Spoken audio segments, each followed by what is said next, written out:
하나님의 말씀은 하나님의 명령대로 그렇게 상고하면 틀림없이 하나님의 거룩한 뜻이 무엇인가를 올바로 알게 된다 하는 것을 나 자신이 확실히 깨닫게 됩니다.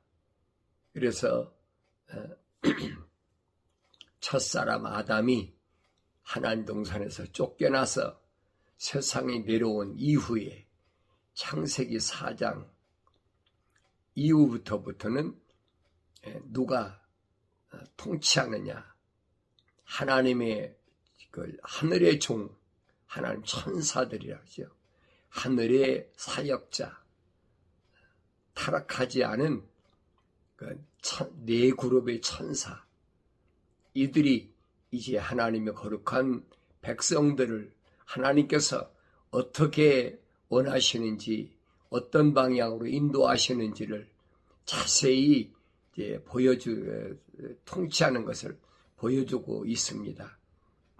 그런데 이것을 알지 못하면 주 하나님께서 주께서 그러니까 이게 혼돈한단 말이에요.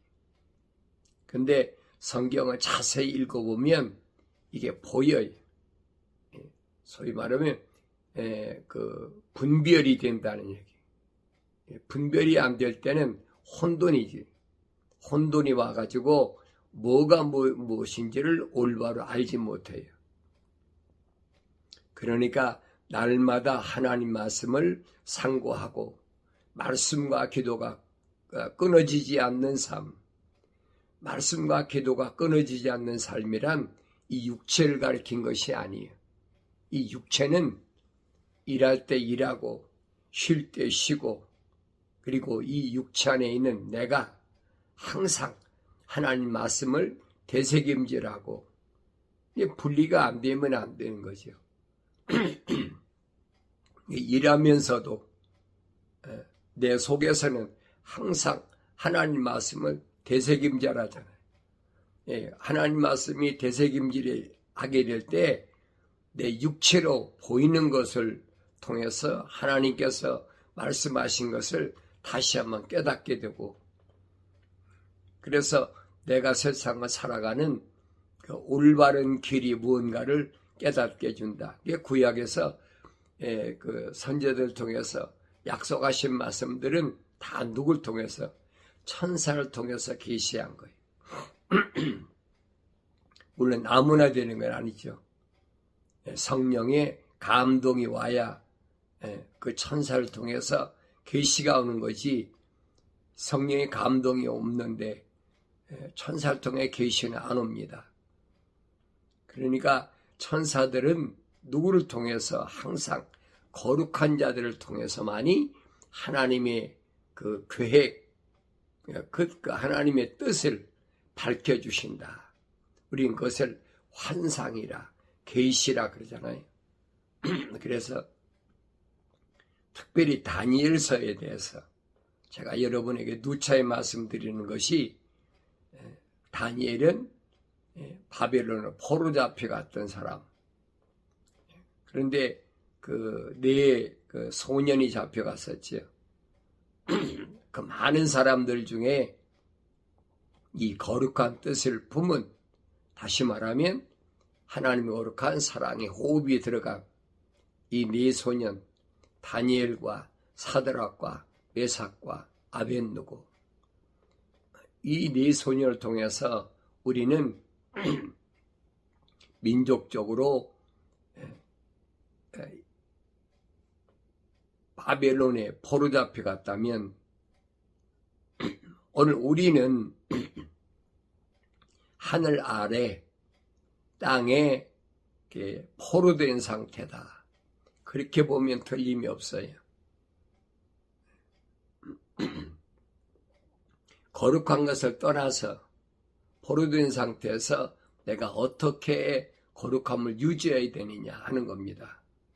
하나님과의 교제가 끊어지게 계속 협박하고 또 세상 것에 동조하라고 이 내 소년을 얼마나 어렵게 합니까? 그렇지만은 그들이 마음속에는 하나님만을 의지하겠다 결단이 있잖아요.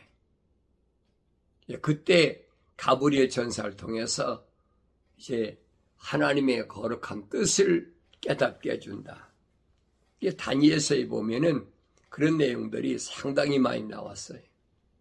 그런데 요한계시록에도 보면은 이 가브리엘 전사를 통해서 계속해서 사도 요한한테 똑같은 계시를 합니다.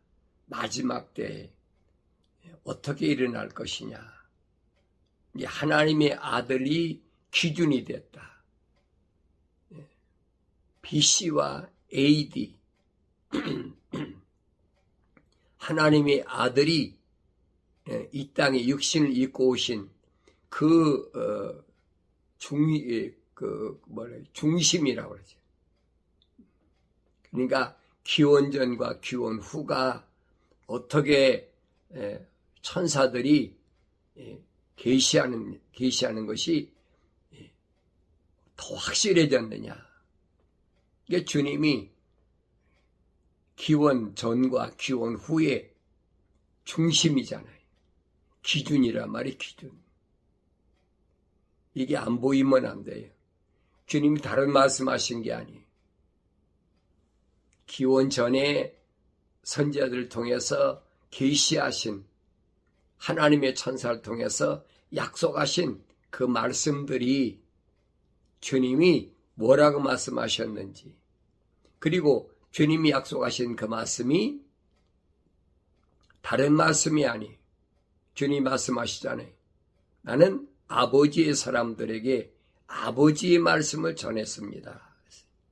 아버지의 사람들에게 아버지의 말씀을 전했다는 말은 무슨 말인가 하니 구약의 선지자들을 통해서 이미 다 예언된 말씀이에요. 그 예언된 말씀을 아버지의 사람들에게 그때는 하나님의 아들이 오셨으니까 성령이 하나님의 아들 통해서 역사하시잖아요. 그러니까 성령의 사역이 그때는 하나님의 아들 통해서 이루어지고 있는 거죠. 이게 깨달아져야 돼. 성경엔 뭐라고 하냐. 하나님의 아들이 오셨을 때는 성령이 오신 적이 없다 그랬어요. 성령이 사역을 안 하셨다. 왜? 하나님의 아들 예수님께서 유단강가에서 침례받으실 때 이미 성령이 임하셨잖아요. 그것이 하나님의 아들의 특징이에요. 그래 제자들에게 항상 세상 끝날에 대하여 말씀하시고 세상 끝날에 일어날 일들에 대하여 말씀하실 때 제자들이 묻습니다. 예수께서 나가서 성전에서 떠나시자 제자들이 성전의 건물을 주께 보여드리려고 나오니 예수께서 그들에게 말씀하시길 너희가 이 모든 것을 보지 못하느냐. 진실로 내가 너희에게 말하노니 여기 돌 하나도 돌 위에 남지 않고 다 무너지리라고 하시더라. 이게 마가복음이나 누가복음에서는 이제 예수님께 제자들이 뭐라고 그러느냐. 이 성전에 대해서 설명하잖아요. 그때 주님은 이 성전이 돌 하나도 돌 위에 남지 않고 다 무너져 내린다. 그 제자들이 46년 동안이나 진 이 성전을 그렇게 하루아침에 무너지겠느냐. 의문이죠. 주께서 올리브산 위에 앉으셨을 때 제자들이 조용히 나와서 말씀드리기를 이런 일이 언제 있겠으며 또 주께서 오실 표적과 세상 끝의 표적이 어떤 것인지 우리에게 말씀해 주소서라고 하니 예루살렘이 멸망하고 성전이 무너져 버리고 그리고 주님이 다시 오신다고 우리에게 누차 말씀하셨는데 그때가 언제입니까? 그러니까 알고 싶다는 거지. 주님이 말씀하시잖아요. 두 가지 예언에 말씀하셨어요. 첫째는 그 예루살렘이 무너지는 거, 성전이 무너지는 거, 헤롯이 세운 그 예루살렘 성전, 이것이 무너진다. 예수께서 그들에게 대답하여 말씀하시길 아무도 너희를 미혹하지 못하도록 주의하라. 다른 것에 초점 맞추지 말고 너희를 미혹하지 못하도록 그랬어요. 미혹하지 못하도록. 미혹한다는 말 무슨 말이에요? 홀린다네요. 우리말로 홀린다. 이 이상한 거 가지고 홀리잖아요. 달콤한 말이나 달콤한 거 주면서 이게 미혹하는 거예요. 뭐라고? 많은 사람이 내 이름으로 와서 내가 그리스도라고 말하며 많은 사람을 미혹하리라. 많은 사람이 금방 이루어지는 게 아니죠. 상당한 오랜 기간 동안에 이런 일들은 계속 되어집니다. 또 너희는 전쟁과 전쟁의 소문을 들을 것이라. 그러나 걱정하지 말라. 이는 이 모든 일들이 반드시 일어나겠지만 아직 끝은 아니기 때문이라. 전쟁의 소문이 끊임없이 일어나지. 그렇지만은 끝은 아니다. 그때가 다니엘서 2장에 기록된 대로 어느 때입니까? 예수님 당시는 헬라가 무너지고 다시 말하면 그리스가 무너지고 그리고 로마가 세상을 지배할 때 패권 국가가 바뀐 겁니다. 로마가 세상을 지배했을 때니까 우리가 로마에 대해서는 너무 잘 알잖아요. 거의 한 기원전부터 계산하면 2000년 가까이 두 종아리 서로마와 동로마로 그렇게 예수님 당시도 로마 시대니까 끊임없이 유대인들은 항거하는 거지. 어떻게 하면 자기들이 독립할까?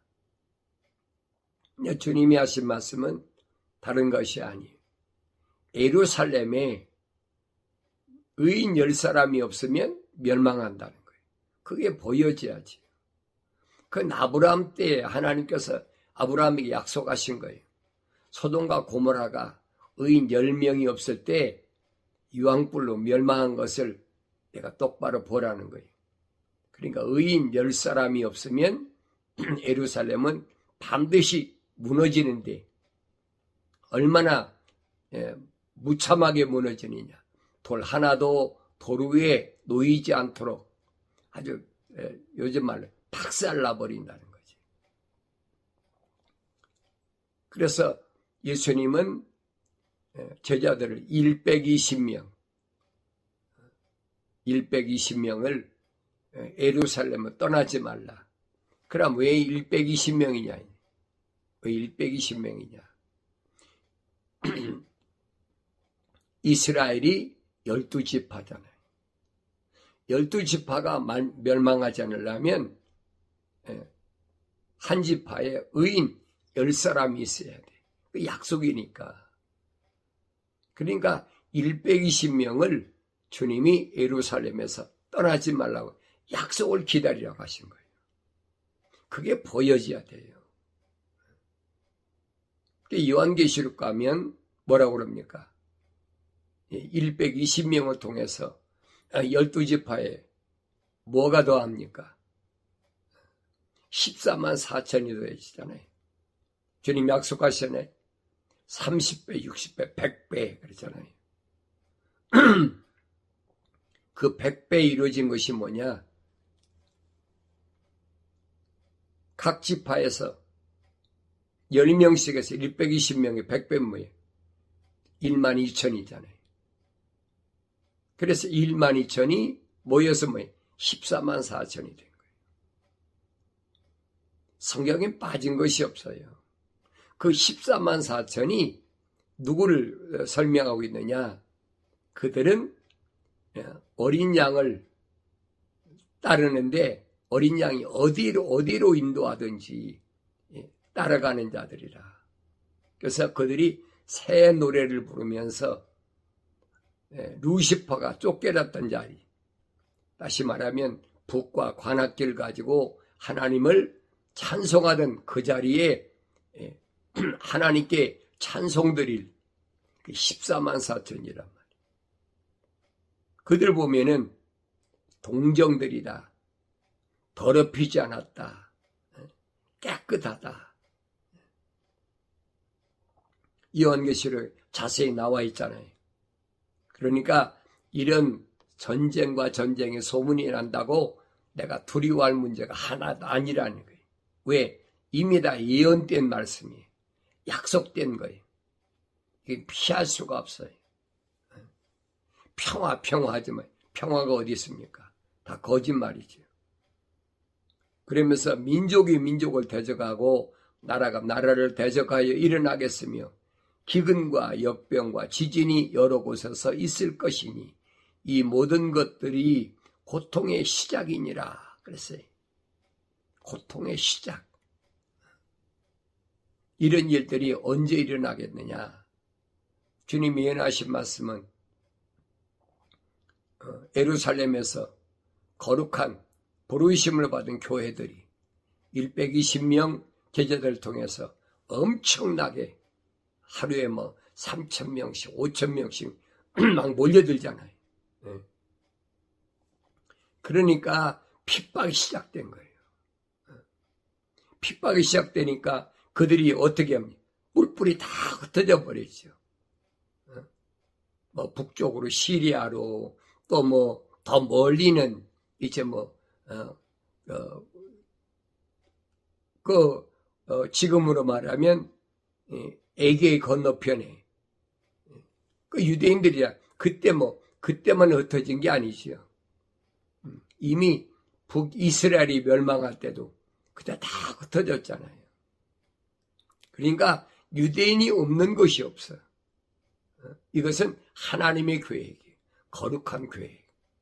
그들이 회당을 통해서 하나님을 알리게 되고 하나님을 알지 못했던 민족들에게 하나님을 알리는 하나님의 계획이 거룩한 계획이라 이 말이에요. 그러니까 민족적으로 그렇게 하나님이 모델을 세워놓으셨기 때문에 그 유대인 가운데서 하나님의 아들이 나시게 됐다. 이 하나님 계획이거든요. 이 전체 하나님 거룩한 계획이 보여져야 돼요. 그래야 하나님 말씀을 올바로 깨닫게 됩니다. 그래서 민족이 대적하고 나라가 나라를 대적하여 일어나겠으며 뭐 때문에? 전쟁 때문에. 약육강식이잖아요. 이 약육강식 때문에 이런 전쟁이 일어나면 뭐가 있습니까? 기근과 역병과 지진이 여러 곳에서 있을 것이니 그랬죠. 기근, 전쟁이 일어나는데 역병이, 기근이 없습니까? 또 그걸로 끝나는 것이 아니라 사방에 지진이 막 일어나잖아요. 이런 일들이 세상 끝에 반드시 엄청나게 일어날 것을 약속하셨는데 이 모든 것들은 고통의 시작이라. 그때 사람들이 너희를 고난받도록 넘겨주며 죽이리라. 또 너희는 내 이름을 위하여 모든 민족에게 미움을 받으리라. 예수 이름 때문에 모든 민족에게 미움을 받으리라. 오늘 예수 믿는 사람이 대우받는다? 그 잘못된 거죠. 주님 말씀하고는 정반대잖아요. 예수 믿으면 모든 사람에게 우두머리가 되고 예수 믿으면 모든 게 평화롭고 그런 건 거짓말이죠.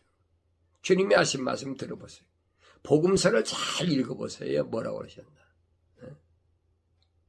내가 너에게 화평을 주러 온 줄로 잘못 착각하지 말라는 얘기.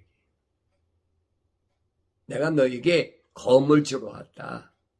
검이 뭐예요? 좌우에 날쌘 하나님의 말씀. 그 검을 받으면 집안에서도 서로 원수가 돼. 아버지와 아들이, 시어머니와 며느리가. 그 무슨 말입니까?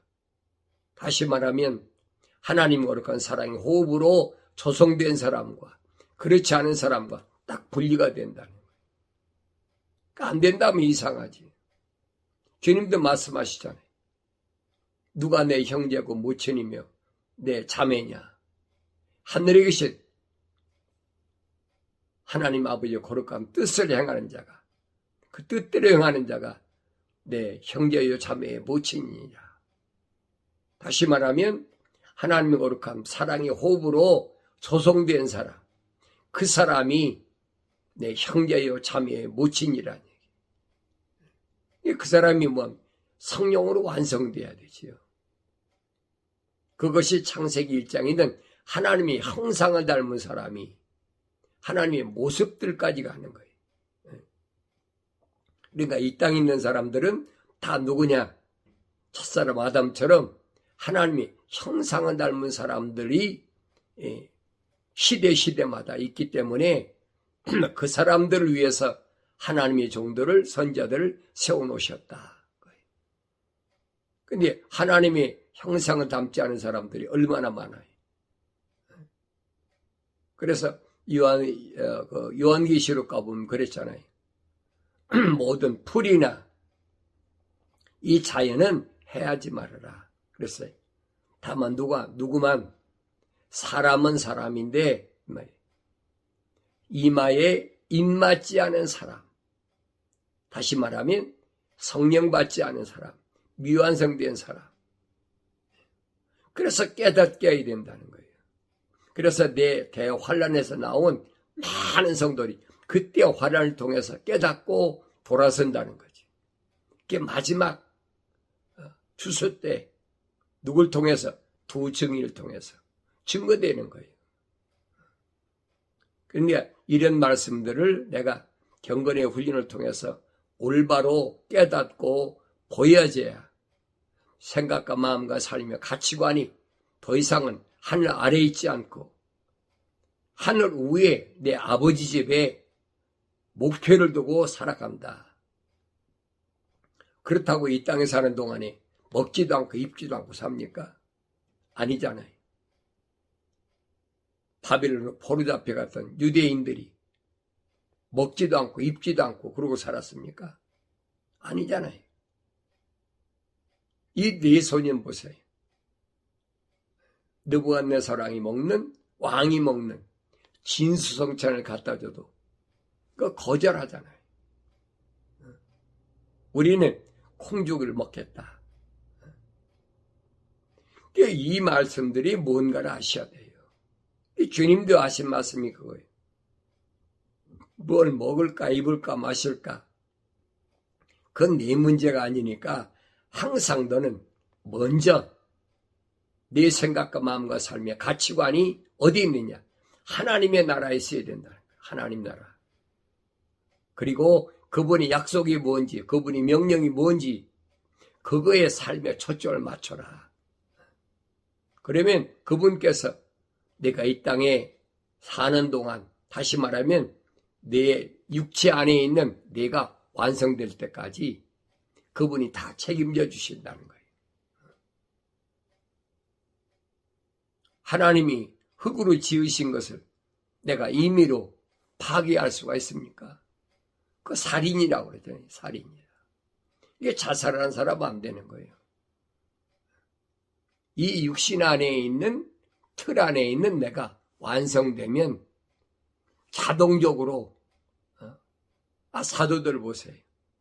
목베임을 당하기도 하고 십자가에 못 박혀 죽기도 하고 사도 바울 같은 사람 로마까지 가서 목배임을 당하고 그를 죽이려고 얼마나 매질을 하고 옥에 수없이 가두겠지만 안 되잖아요. 때가 있어. 하나님이 교회 가신 때. 그래서 육신 안에 있는 이 틀 안에 있는 내가 하나님께서 내게 주신 귀한 그걸 보고 사명이라고 그래요. 그 사명을 다 할 때까지는 누굴 통해서? 천사를 통해서. 구약에서도 가브리엘 천사랑 미가엘 천사를 통해서 계속 보호하시고 지키시고 하잖아요. 출애굽할 때도 마찬가지잖아요. 불의 천사, 물의 천사가 계속 동행하잖아요. 그러니까 이런 말씀을 통해서 내가 육신이 사는 것은 내가 사는 것이 아니다. 육신 안에 있는 사도 바울이 말한 것처럼 이 장막 안에 있는 내가 최선을 다해서 하나님께서 내게 주신 사명을 다 하는데 어떻게 하느냐? 사도 바울이 말하잖아요. 운동장에서 뛰는 자가 최선을 다할 때만이 상급을 받는 것처럼 땀 이마에서 땀이 나도록 그렇게 열심을 다하라는 거예요. 적당히 하지 말고. 이걸 깨달아야 되지요. 뛰는 사람이 적당히 뛰면 여러분 이마에 땀이 납니까? 최선을 다해서 뛰어야 되는 거지. 그러니까 성령께서 나에게 그런 새 힘을 주신다는 사실을 기억하시고 아무리 환경이 주님 말씀하신 대로 전쟁, 기근, 역병, 지진 이런 것은 고통의 시작이야. 이렇게 되면은 너희를 고난받도록 넘겨준다. 고난. 엄청난 시련이지. 각오를 해야 돼요. 그건 여러분 육신이 당하는 거지 육신 안에 있는 내가 당하는 건 아니에요. 그러니까 성령이 나를 지키신다는 말은 무슨 말이냐. 육신 안에 있는 내가 완성될 때까지 지켜주신다는 거예요. 이 말씀을 기억해야 됩니다. 또 많은 거짓 선자가 일어나서 많은 사람을 미혹하리라. 불법이 성행함으로 많은 사람이 사랑이 식어지리라. 그러나 끝까지 견디는 자는 구원을 받으리라.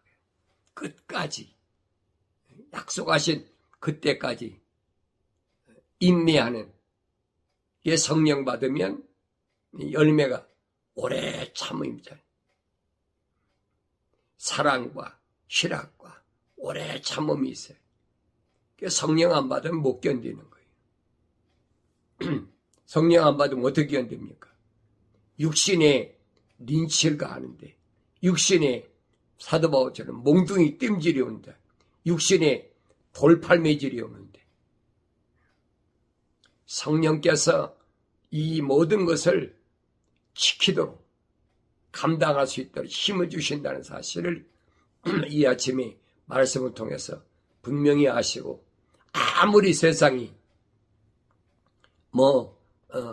민심이 흉흉하고 앞으로 일어날 일들은 더욱더 여러분 더욱더 힘들어져요. 이것에 대비해서 반드시 지금 책망을 받고 돌이켜서 하나님이 약속하신 부으시는 성령 받아서 하나님 말씀들을 알아들음으로 인해서 넉넉히 이기고 승리하는 그 기쁨이 충만한 삶을 살아가길 바랍니다.